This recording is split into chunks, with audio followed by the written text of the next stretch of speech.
Minimalist ka? Anong art yung ginagawa mo? Tattoo. Ay, we? Anong design ng tattoo? Kahit ano. Ay, we? Ikaw na magaling.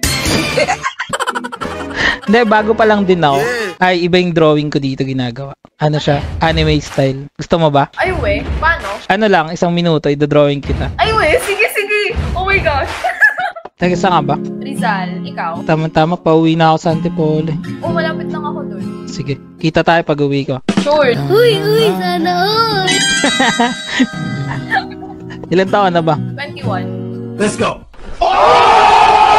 So, gusto ko din magpa-tattoo, pero minimalist lang. Sige. 21 ka na pala, libre na kita. Kumilitaw ng mahinaw na Hindi, tapos na yung drawing mo. Ay, tapos na? Pati. Oh, wait, ang ganda ko dyan. Ang ganda ko dyan. Sana yan na lang ako. Cute. Cute ko. Nang drawing. So, saan tayo gagala pag uwi ko dyan? Nakamotor ka ba? Sumasakay ka ba ng jeep?